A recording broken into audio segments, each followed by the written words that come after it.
You're listening to I Communicate with your host, Mark Altman, on Full Service Radio, AM 830 WCRN. Once again, here's Mark. Welcome back to I Communicate, Finding Your Voice. I'm your host, Mark Altman, back with Karen Henderson and Kathy Stoker. And as promised, I know our fans are waiting with bated breath for Kathy Stoker's view on this. Kathy, can you be a parent and a friend at the same time to your kids? I don't believe you can. And I think you would also mention teacher and friend. And I think in those roles, our role is to be the teacher and or the parent. For the teacher, it's a little bit more clear cut because when I've finished teaching or, I've taught my students and they've gone on and graduated, then I feel like if you stay in touch, you can develop a friendship, mentorship, which I have done gratefully with some students, former students. The parenting is a little bit more difficult. I tell my son, especially who's 14, that we can have friend-like qualities, but I'm not your friend. And yet my role as parent has changed over time. So I'm more of a manager, but not a mom manager in terms of, wanting to have some sort of celebrity career, but more as a manager slash facilitator and helping to be a support for my teenager as he, navigates this stage of development. So maybe I asked the wrong question because your answer was very enlightening. Maybe it's not, can you be a parent and a friend? Maybe that's that facilitator role you spoke about, where you're creating that environment for them to express their feelings and emotions, but that doesn't mean you have to be a friend, but you're facilitating that environment and modeling that behavior. Right, Yeah, exactly. that's fascinating. And I'm still, and my husband and I, both of us, that we need to keep our kids safe, although that looks differently for our 10-year-old than, say, our 14-year-old now as he, becomes older and more independent and taking on new adventures and experiences. But I'm not going to divulge to him, things that I would divulge to my girlfriends or to my husband that aren't age appropriate. Right. And I'm still in charge of my own behavior as a parent and as a role model. Just because my son is older doesn't mean that therefore I'm done. My almost 80-year-old father said he's never done with parenting.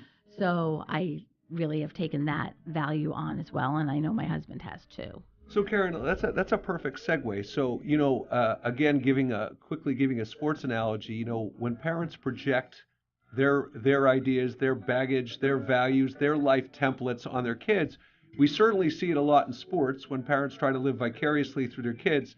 But I don't even want to focus on that. I want to focus on so much of being a good parent, I think, is self-awareness and understanding just that. So did you, when you were a child, do you ever remember saying to yourself, I'll never do this when I'm a parent, or I'll definitely do this when I'm a parent? And how has that played out as your kids have gotten older? Right. Oh, yeah. I mean, definitely, right? We're growing up and you're looking at things either your own parents or other parents are doing that you think, I'm never doing that, or that's something, that you don't necessarily say that's something I'm going to do, but you're taking it in as a positive experience that, you take with you and someday implement. I think that kids they need to know that they're safe and secure and loved in that home environment. And I think it's not easy not to project some of what you are and who you are and what you might have wanted for yourself onto them, because you certainly see that. I mean, I know that that my husband sees that in my son, and there are definitely times where he's trying to keep him from making the same mistakes, right? Or doing things that he wishes he had either done or not done.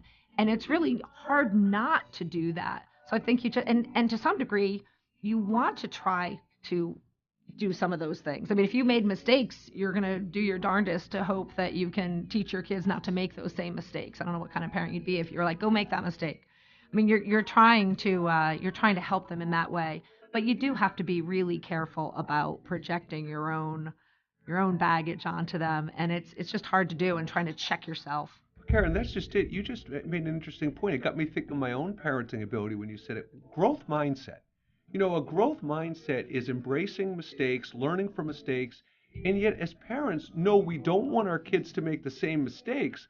But we carry around a mindset of, oh my God, I don't want my kid to experience that, as opposed to, wait, what did I learn from that? Right. And that is something I think we all miss at parents at times, is the same Kool-Aid we want our kids to drink, we don't drink ourselves. Right, definitely true.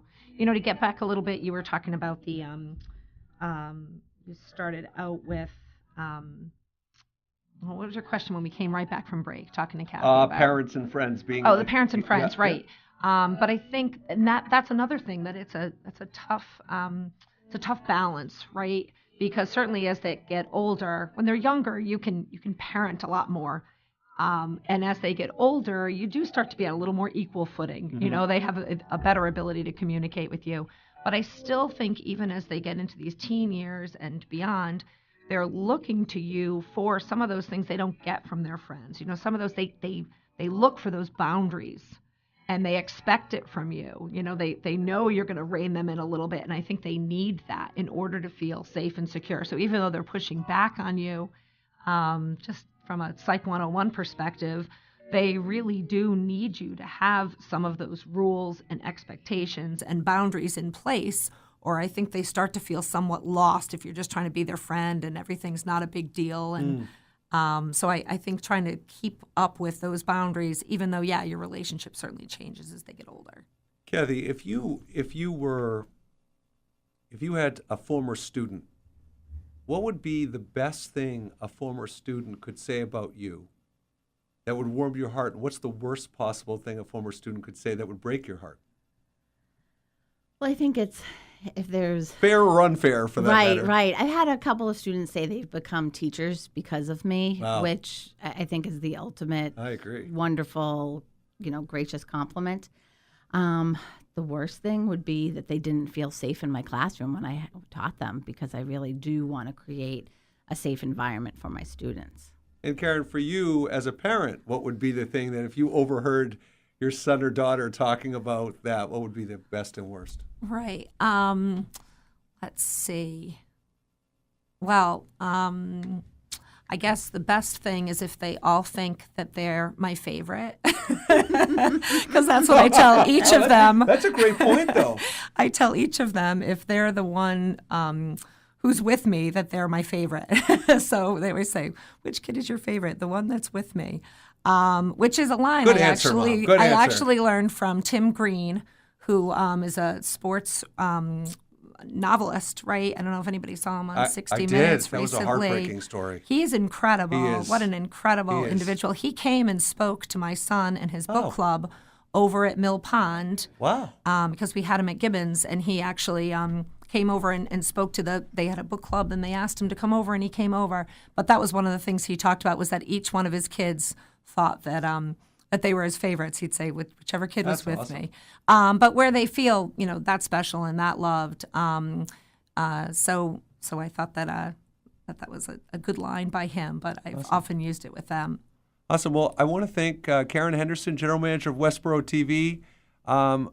Phenomenal resource. Work with you. It's been an absolute pleasure.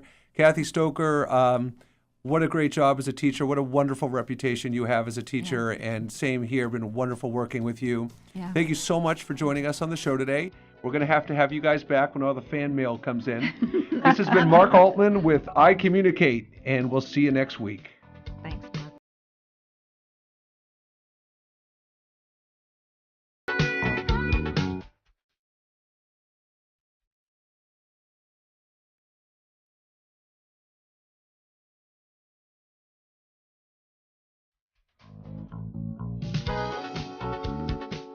You've been listening to iCommunicate with your host, Mark Altman, on Full Service Radio, AM 830 WCRN.